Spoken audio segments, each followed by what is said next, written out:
Good afternoon and welcome back to Gulfstream Park on this Thursday afternoon, and welcome back to Gulfstream today. I'm Gabby Gaudette, joined by Acacia Courtney with 11 races on tap, and we've got a lot of stuff going on. Obviously, the next couple of weeks, I was sitting down thinking yesterday afternoon, we're really getting close to the final weekend here of the Gulfstream Park winter meet and Florida Derby weekend.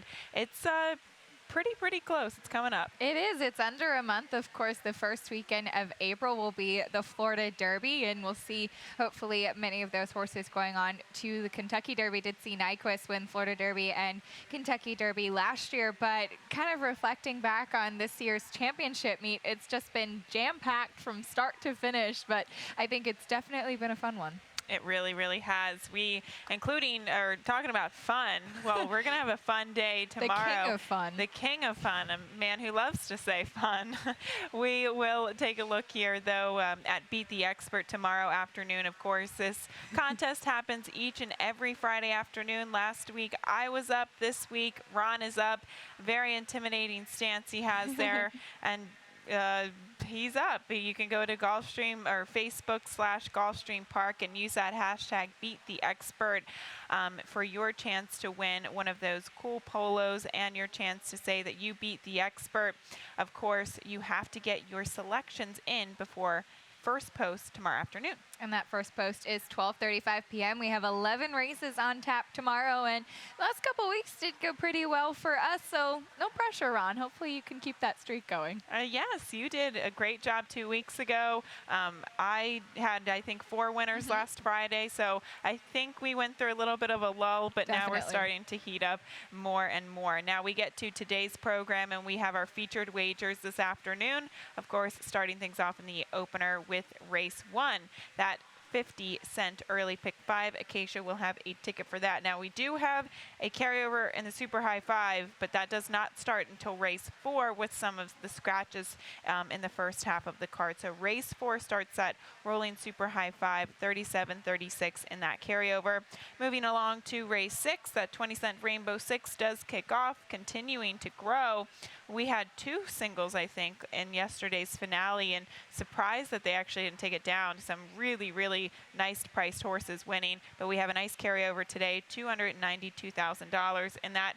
And in race 7 does start the 50-cent late pick 5. Acacia will have a ticket for that as well. But for now, we are fast and firm. 11 races, 12:35 p.m. First post is set. So talking about all these multi-race sequences and pick 5s, let's see your early pick 5. Okay, we'll give a look at the early pick 5. No singles today. As you said, a couple of scratches, and I wanted to spread in the final leg. So I'm using 3 horses to start things off, then going 2 by 2 by 2. A couple of those races, I'm a little bit nervous about only using 2 horses, but trying to keep it affordable.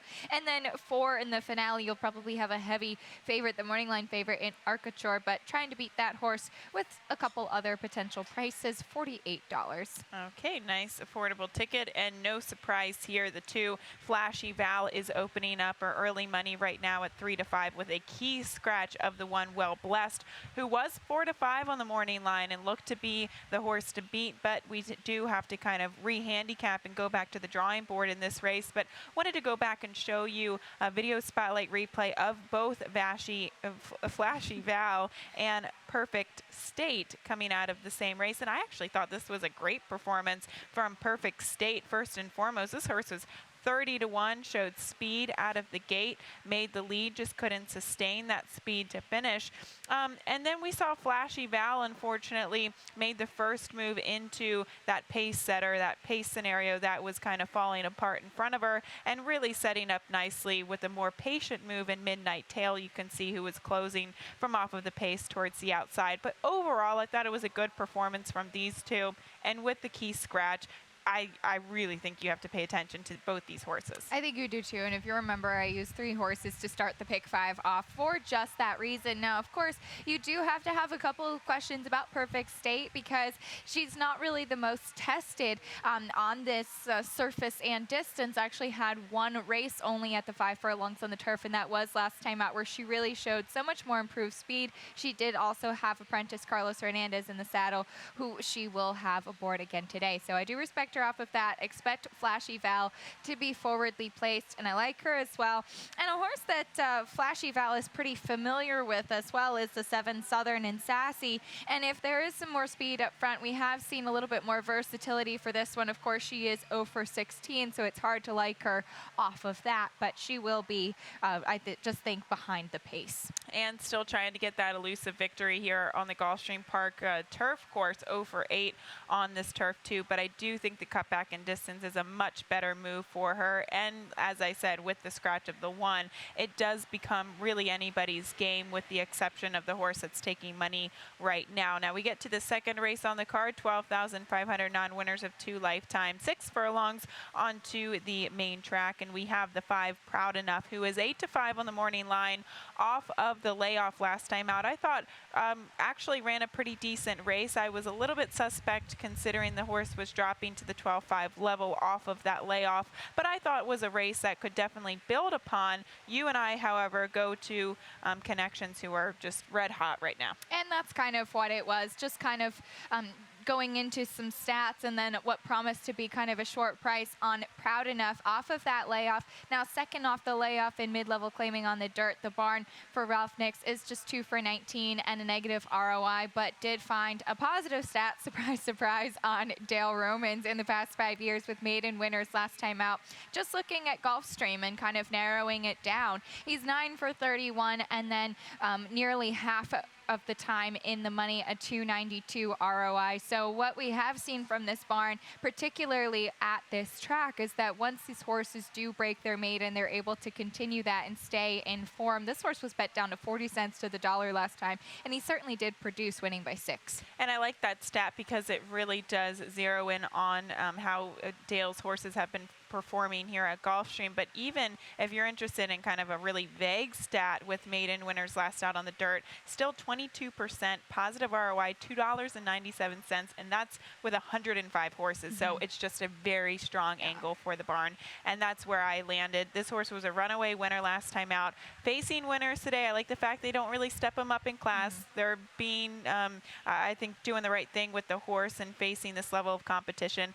And I love the fact that they cut him back in distance. I thought it was a recipe for success. They dropped him, brought him back to the dirt, and cut him back in distance to a 1-turn distance, and all of that just made this horse very strong. So that's where you and I can have confidence in our exacta and using the 3 Super Stand 2, who also gets a drop in class for Eddie Pliza.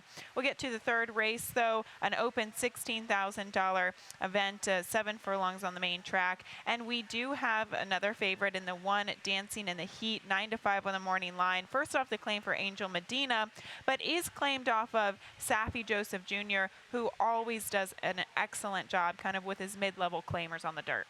And I do think that you can respect this horse because even with some of the barn switches that he's had lately, going from Antonio Sano, Safi Joseph Jr., he's stayed in very good form no matter who he's with. And we have, as you said, seen Safi doing just an excellent job claiming horses and spotting them in the right place, and they always do seem to just kind of take a step forward no matter who he's claiming off of, which I think is important. It's also important to note that Javier Castellano does stay aboard. Now, he's got some speed. I just really kind of liked some other horses in here, so I kept kind of bumping him lower and lower down my ticket as I was looking at others, but that's not to say that he's totally without a shot in here at all. I guess he's going to have to send from the rail. It looked like he actually had a really sharp race last time out at the mile. He did draw the rail post position that day, but I think that's probably his best attribute is his speed. Who else can go with him? And maybe he does have, maybe he can be the lone speed in here if Javier is aggressive with him. I thought the 4 Chief Envoy, though, was one who isn't that slow, and he could be just in the right position, pressing this horse the entire way, not letting him get off too slowly on the front end. So that's why I liked the 4 Chief Envoy. thought he's tactical and he's not that slow, whereas Bulldozer, that's the only reason why I didn't pick him, is that he just really has no natural speed from the gate. He doesn't. He doesn't really break as sharply as some of the other horses in here. Neither does Papa Pig, and I went with 2 closers on the top end. But just thinking, yes, that Chief Envoy could keep Dancing in the Heat honest towards the front, and I don't think that Boyfriend's Back is going to be really far off the pace either. And I do think that Bulldozer is perhaps effective at the 7 furlongs, and he's getting a drop in class, which really could be the key in here. He just might be perhaps stronger than some of the other competition that some of these other horses are facing. And with a cutback in distance, I don't know if it'll be nearly enough real estate for him. But Luis Saez does climb aboard Papa Pig, who always does put in a good run no matter where he is. I really wanted to pick Papa Pig. I just don't know if he's going to get that right setup today. That was my concern because, like I said, Dancing in the Heat, he could send from the rail and wire just like he did last time out. That's why I went with a horse who is a little bit tactical. But I think also at 7 furlongs, because it is a tricky distance, you have to go with a proven commodity, so to speak, and that's what you get with the 6 Bulldozer, who's a 3-time winner out of 9 starts at this tricky distance. So you might have the right one there in Bulldozer trying to bulldoze the field, perhaps. We'll see if he can live up to his name. We'll get to the 4th race on the card, a $30,000 non-winners of 3 lifetime event, a mile and a 16th on the turf. And a reminder, this is where the Super High Five does begin. Again, we don't have that wager offered in the first couple of races of the day, so we have a carryover of 36, excuse me, in that. And Acacia, you did go towards the outside with the 7 Tiger Paw, but we'll start off with going back and watching a replay of the 3 global entry for Bobby DeBona, now first claimed into his barn. And I thought that it was a very good race. He obviously won that day with Javier Castellano in the saddle, but he was supposed to win. He was bet down to the favorite. He did make the lead a little soon because we saw that the pace setter kind of switching leads and he was fading.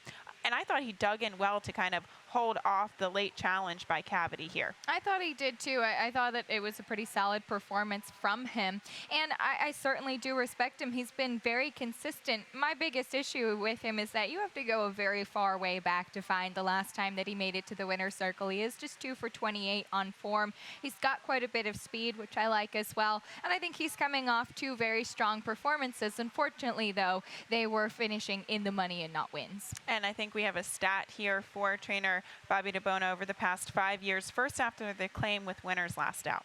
And we will talk about Bobby DeBona first after the claim. And just as you said, the percentages are really good. It's 21% win, 47% in the money, but it is a negative ROI of just 98 cents. So that was kind of my hesitation with global entry. And now he does have a very sharp work tab since he was claimed. So perhaps you'd kind of have to wonder, do you look more at the numbers on the percentages or do you look at the ROI? Because sometimes maybe horses off the claim will be bet a little bit more down and maybe not perform as much. Well, the 7 Tiger Paw was where you did land to try to beat that horse that should potentially take some money.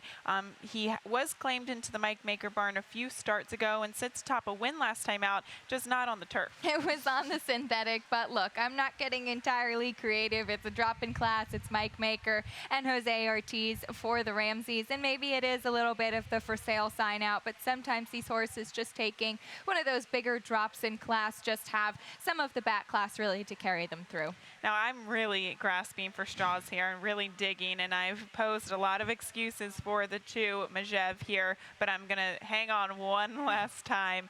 And going back to his first race off of the layoff back in December, I really did think that he needed the race. Now he came back to face $30,000 claimers there, same condition that he's facing here today, but he actually had a sneaky bad trip in that race. He checked back to last on the backstretch, and then he was reserved for a while from then on and only really got room to breathe coming down the stretch or mid-stretch. So my thought was, he clearly is a horse that might be rounding back into form. He ran a great race last time out on the sloppy seal track. But if that can translate back to the turf, maybe he is heading back to the races that he was running as a 3-year-old, because if he was, they might be okay enough to actually be competitive against this field. He was running into the high 70 Beyer speed figures as a 3-year-old, so maybe he can get back to those numbers today. He is actually a restricted stakes winner, and he did run well last time out. Now, it was on a bigger drop in class as well. It was on the sloppy track, so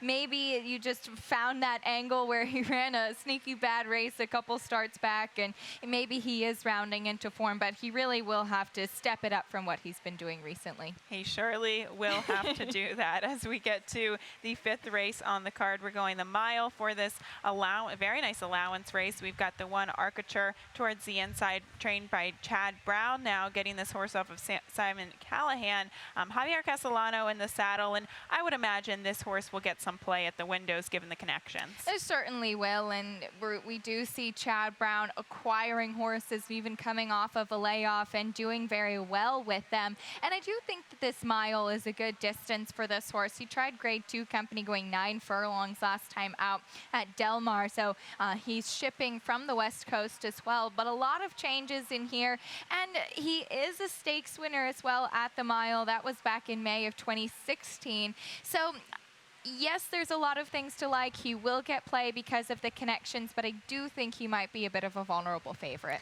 I do too. I just couldn't have a good grasp of him. He obviously ran pretty credible races in his 3-year-old season facing stakes company. When he did win, though, he did sit close to the pace and just kind of an average paced race.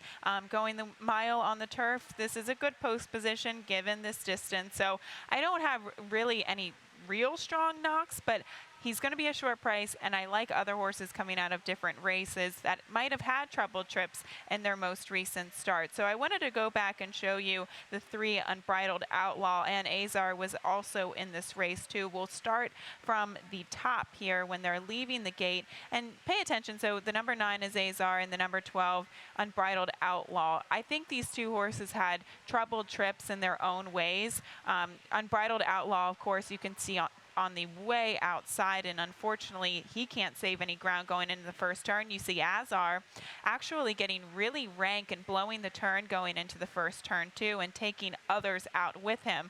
So once that happened at the quarter pole, we pick it up.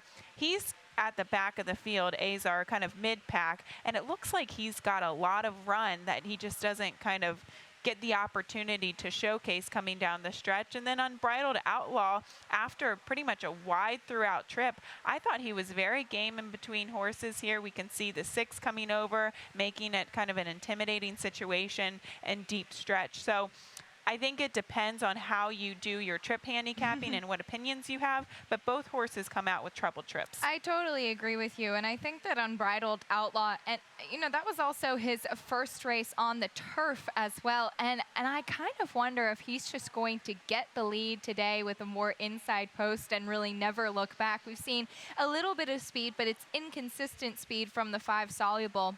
And I did think that maybe Unbridled Outlaw could be the main speed in here.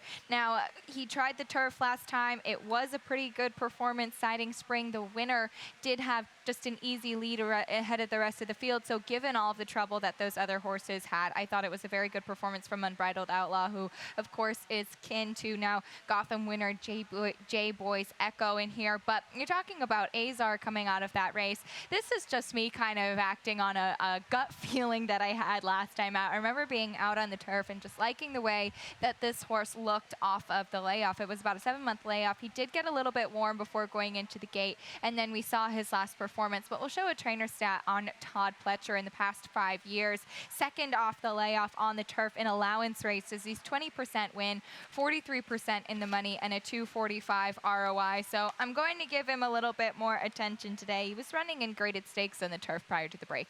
And I probably should have liked this horse a little bit more. Probably should have put him. But he does have back races to merit respect, and obviously he did have that treble trip last time out. I did think that He put himself sometimes in bad situations. Like he was ranked going into the first turn. That's why he had a steady. He also was very ranked behind horses at the quarter pole. So that was my concern, especially with an outermost post at this distance. But the one Tish D, we're talking about pace. And maybe this is just a last-ditch effort. Because this horse has obviously been tailing off in form lately. But I do like this move for trainer Bill Mott. He is by Tiz now. On the bottom side, he's related to another turf winner too. And I don't think that he's going to be that slow. He has shown kind of little pockets of speed every now and then on the main track. So if he does take a liking to the turf, he should be sitting in a good position. I just wanted to throw in another alternative other than the favorite and Azar, who comes out of that race. But this is a pretty competitive race, multiple different ways to go there, as that does cap off the 50-cent early pick 5. We're going to take a quick break, and when we come back, we'll take a look at the 20-cent Rainbow 6 and the late pick 5 right after this. At ExpressBet, we celebrate the champions that make horse racing great.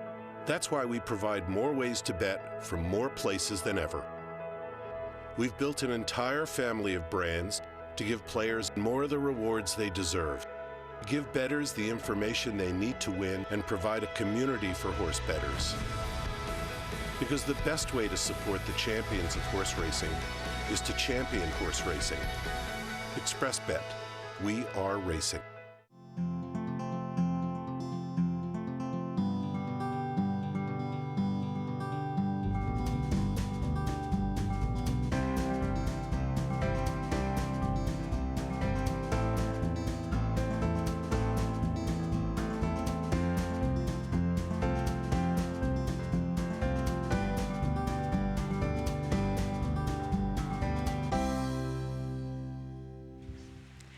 Welcome back to Gulfstream. Today we do have a nice big carryover in the 20-cent Rainbow 6 today.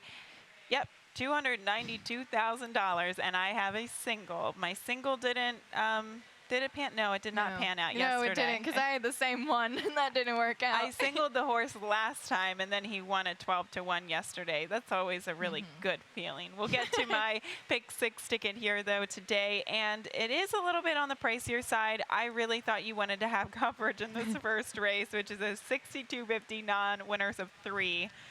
Use some horses in here. Just do me a favor. So going to be doing getting 5 horses in the first leg of the sequence, followed by 3, spreading in the 8th with 4 horses. I'm singling on Whipsnade in the 9th race. The horse comes out of a treble trip last time out. Using the 2, 3, 7 in the 10th and just the 2, 7 in the finale. So hopefully we get past that single, or at least past this first race, which is 7 furlongs on the main track. We did have a scratch of, I thought, 2 key horses in the 1, Buster Rocks, and the 5, Discreet Manner. Both horses I used in my top 4, so I had to kind of go back to the drawing board. I initially landed on the 1. With that scratch, I do default into the 10, Horner Man. And I had used most of those horses, too. I did think that they were 2 horses that could figure in here, but all along I thought maybe Horner Man just might be the one. And, of course, it is a little bit of guesswork in here. I totally agree that you want some coverage in this race. And Horner Man, first off the claim last time out, they tried him on the turf where he just didn't really seem to want any part of that. And now he does go back to the dirt. He does drop in class as well, because on the turf it was a step up in class too. This just might be where he fits 2 starts back at this level and distance. He was just beating a nose, though it was with Ralph Nix. And that was my concern, was he was handled by 2 very kind of high stat barns, especially with this type of horse, and Brian Lynch and Ralph Nix. So that was my concern here, although the horse is he is a winner at 7 furlongs. He has a good outside post position, so I thought he was one to use. You also use the 8, Conscious Decision, a horse I didn't use in my top 4, but re-handicapping the pick 6, I absolutely used him, because I do think that although he sits on 2 bad, kind of just average bad races, you'd have to think that he could improve in his 3rd start on the fast main track. He could, and to be honest with you, I didn't use him at all in my top 4 when I first did this race, but then after the scratches, same as you, I was re-handicapping, and I ended up putting him in the exacta, because if you look at his first race on a fast main track when he had shipped in to Gulfstream, they tried him on the turf when he first shipped down from Woodbine in 16 non-winners of 3, didn't really show anything there. So they try the fast main track, and we had been kind of noticing this early on in the meet that sometimes horses either switching from turf or the synthetic up north maybe take a race or two to kind of get used to the atmosphere here or get used to the track. And he did actually show a little bit of early interest, kind of chasing the pace over the limit, did come back to win again after that.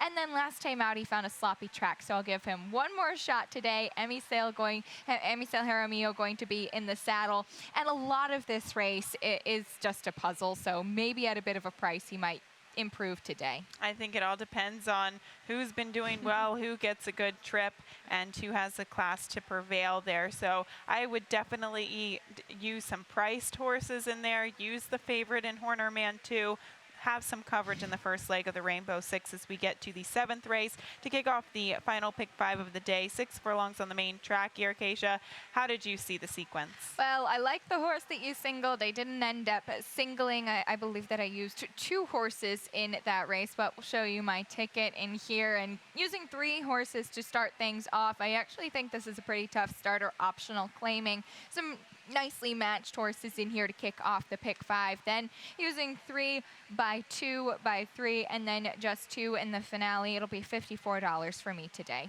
Okay, $54, and we'll start towards the inside in this race with the 1 Coors Lute, who figures to take money off of his maiden score last time out. He really was a runaway winner. He was bet down to the favorite in that race. I guess the question is really, what did he beat last out, but really what does he face today, and can he work out a trip from the rail? And that really is all the question. We did see the 2nd place finisher, I Want Mo, come back as a heavy favorite a couple days ago, and he really did kind of disappoint. We did see Tempter come back next and through a disqualification get a win with a 60 buyer speed figure. So he was sharp on debut, but he is a $125,000 purchase that debuted at the maiden 50 level for Todd Pletcher. So we'll see if he's able to step forward. I just thought this might be a place where really almost anybody could win. And he does have a little bit of speed from the rail, although he did rate last time out. The 2 Smoky, he's very fast. That's who you opt for first off the claim for Jorge Navarro. He could be the fastest early. He really could, and yes, it did take him dropping in class to get the win, and yes, he was alone on the front end at Gulfstream Park West, but he won that race by 6.5 lengths to break his maiden, and they stepped him up to the $35,000 level, and he won by open lengths yet again. We saw Epic Drama also in here come back to win in that level of competition the next time out. So he really could just be the fastest. Do like to see him even stepping up again first off the claim for the Navarro barn. That was my concern with him, is although he's got speed, I just don't know how good he is. And look, he's running equivalent buyer speed figures to be competitive against the rest of the field. But I did land on the 7, Promete to the outside, now trained by Oscar Gonzalez. This was a horse who I thought was really compromised with an inside post last time out at 6 furlongs, because I remember writing the note that this horse is really kind of small but very athletic, and I was really concerned drawing the rail post position, and given the fact that he's got, or towards the inside, and given the fact that he's got speed. And what happened was he broke a little slowly. He rushed up towards the inside. He was on the inside and really kind of a 3-way duel on the back stretch, and he did not look comfortable. He had to slowly get out of that position and then try to make another move, but at that time it was just a little bit too late. So outside post position, I think, is worlds different for this horse, and I'm interested in giving him another shot, although he does really have to step up to the plate. He'll be a little bit of a price here, Acacia, so that's why I did use him. But the 4 Epic Drama, he was a horse that you used. He looked really uncomfortable behind dirt last time out. He just looked like he was a little rank with kind of getting some kickback in his face, and that makes me question where this horse does best in terms of running style. He usually is closer to the pace. He was further back last time out in the American Fabius. We saw Mo Cash, who was a runaway winner, to break his maiden, come back and win by open lengths again in that event. Epic Drama did manage to get 3rd, and Now, he was kind of a tough horse because he actually broke his maiden, finishing second and bumped up through disqualification. As I had alluded to earlier, he finished second to Smokey and then won against $35,000 maiden types. But last time out, he kind of had a couple bumps with his neighbor and then was shuffled back a bit. And I agree, he did look more uncomfortable there. I don't know if he's even figured out where he really wants to be on the racetrack yet. I know. His last race, though, was a very odd trip. So if you want to look past it and look at his other races, then I do think that he fits this level. Like I said, he looked uncomfortable behind dirt. He was tossing his head. He was very, very wide. I think the rider was trying to get him out in the clear so that he would stop being so green. So we'll see what happens. But the more that we're talking, the more I think that this is going to be a pretty contentious pace here. So interested to see how the big picture kind of pans out in the 7th as we get to the 8th. To kick off the final pick 4 of the day is 7.5 furlongs on the turf for this very nice and competitive maiden special weight. I believe scratched the 2 in here, Majestic Mayara. And you did land on the 5, Fuerza, second-time starter for trainer Michael Matz. I did, and I remember liking this horse when she was actually entered a couple weeks ago. That race was rained off the turf, and she was scratched, and just started looking back at her again in here today, and I do think perhaps versus that race, in comparison to this race, this one might be a little bit tougher than what she would have been facing a couple weeks ago had she stayed in.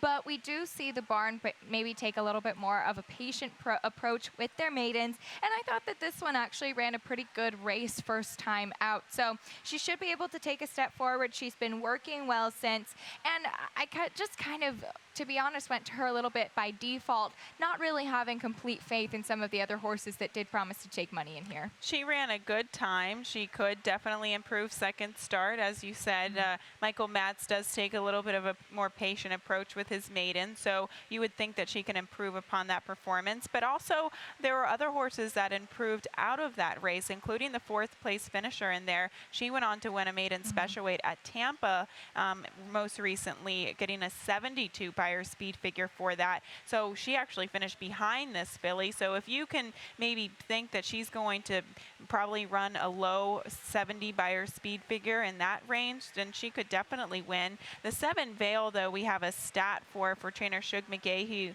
who was running against very good competition last year, but she has not been seen since Keeneland in April. She hasn't, and I expect with the flashy work tab, she will take some money. But after a 180-plus day layoff in maiden special weights on the turf, the barn is just 3 for 23, and it's an ROI of just 98%. Or excuse me, 98%. That would be really good, but just 98 cents.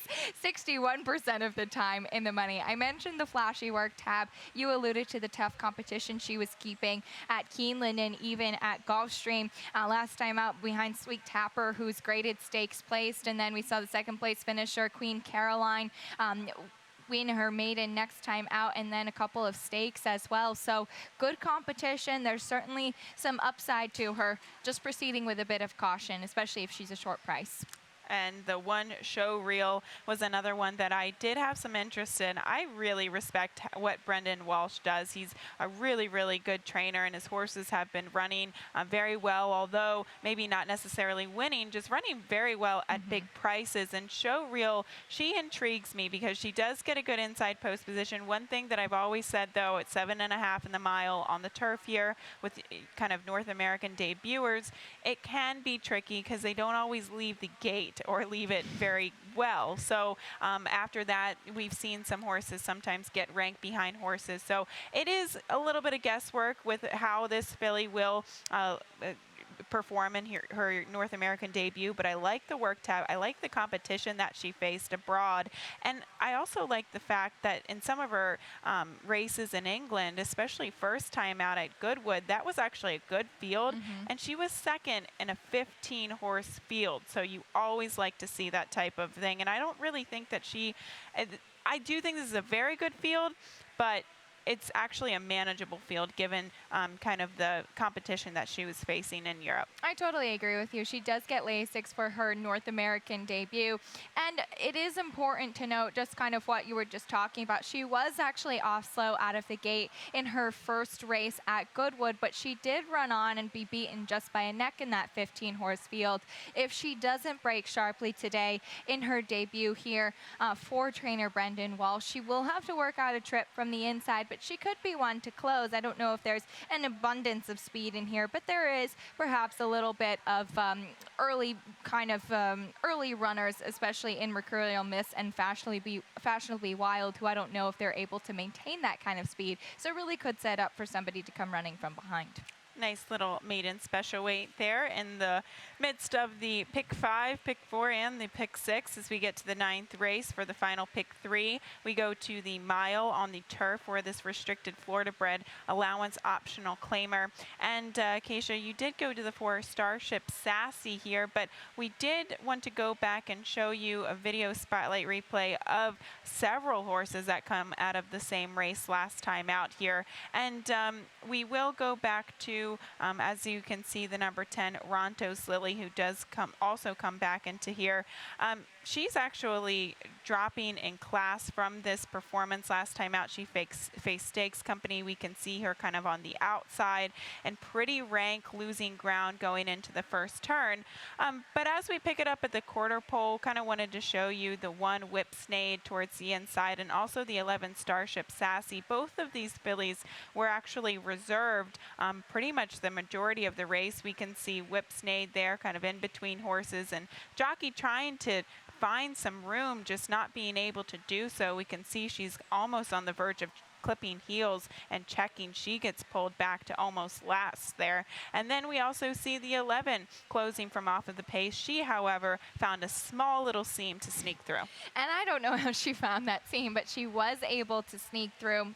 A very tough trip for Whipsnade, so I certainly respect her off of that. I think that she's much more effective when she's closer to the speed on the front end. I don't think that she likes to be behind horses like that, and as you saw, she did end up stuck with no place to go at all. Now, Starship Sassy, that race was her first time with the barn of Fernando Abreu, and she was drawn to the outside. She was in 11 of 12, and I think that she was kind of breaking last or stuck last early because she was compromised by that outside post, and then she had to kind of weave in between horses. She found that seam, managed to slip through and get second behind Elizabeth Aurora. The winner was closing on the outside, and this is another horse that, yes, she comes running from far back, but I don't know if she'll have to be so far back. Last time, I think that she's drawn a bit better today and hopefully can get a little bit clearer path. That was the thing with her, is that she sometimes does have to get a really fortunate trip, but she has found that she can kind of muscle her way through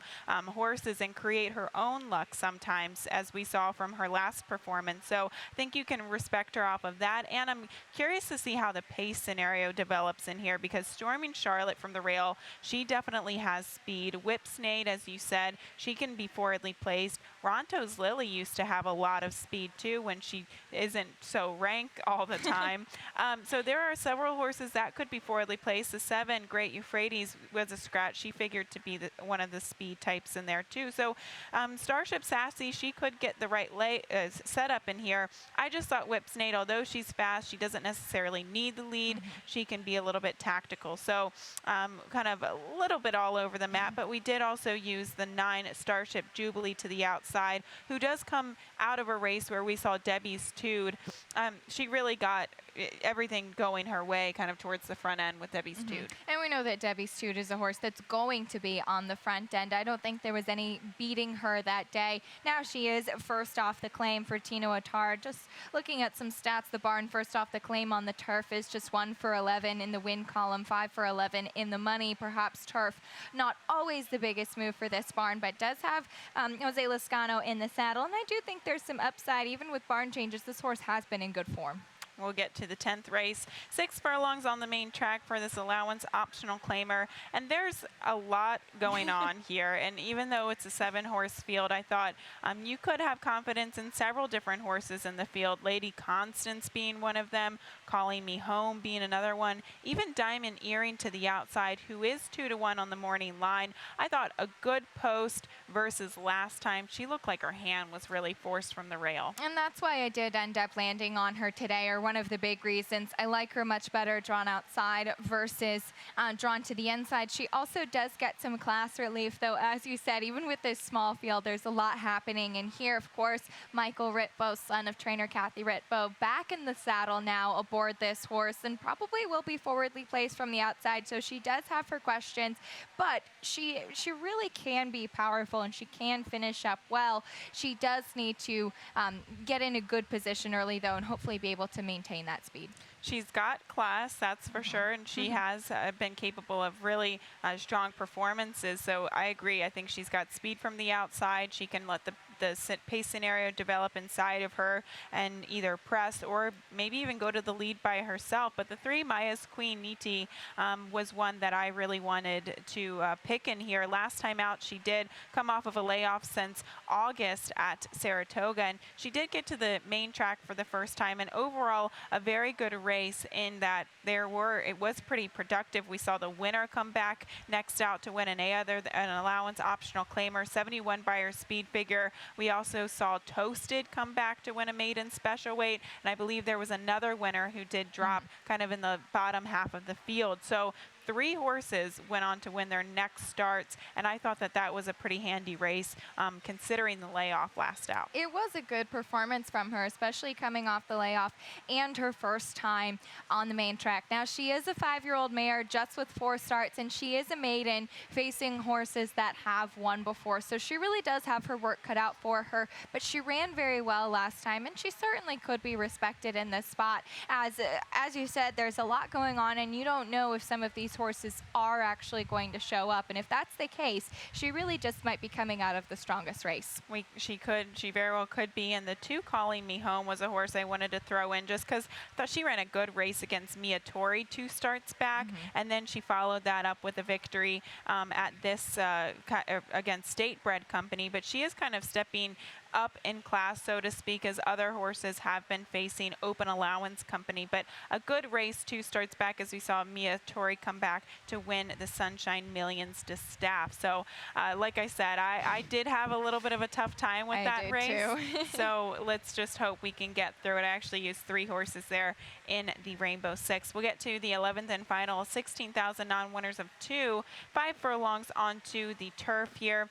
And we did have a replay of Scandals Keep Coming and Queeb last time out that we wanted to show here. And I thought that coming from obviously the quarter pole to the finish, we see Scandals Keep Coming. She actually showed speed that day. She was down towards the inside, and she ran a good race. You always have to wonder where it came from because she was stepping up in class. She was 11-1 here. We see Queeb in between horses, though, and completely shut off just a few strides from the wire. Now, that's always the question.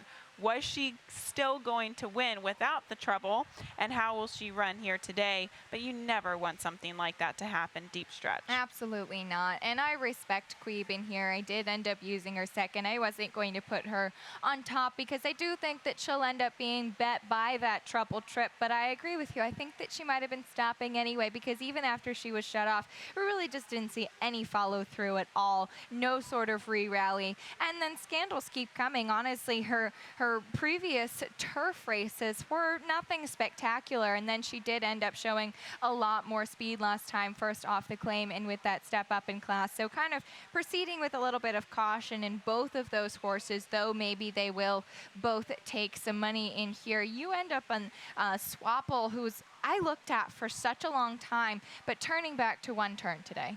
Turning back to 5 furlongs, a distance that she's never been before. And I thought that, some of her races, when you look at her going the mile or mile and 16th versus 7.5 furlongs, the shorter the better so far. Now, how will she actually be okay at 5 furlongs? It is an unknown, but just judging by some of her replays, last time out she made a big middle move and then flattened. So that kind of tells me that she does want maybe one turn and make that one late move from last to first and kind of let the pace scenario unfold in front of her. So that's where I did come up with her. But the 700-year Storm, if you get a decent price on her, I really like her because she's not a two-turn horse. And I believe even Armando de la Cerda said that last time out. He said, I really like her much better at 5 furlongs. And that's why I'm giving her one more shot today. She did beat me.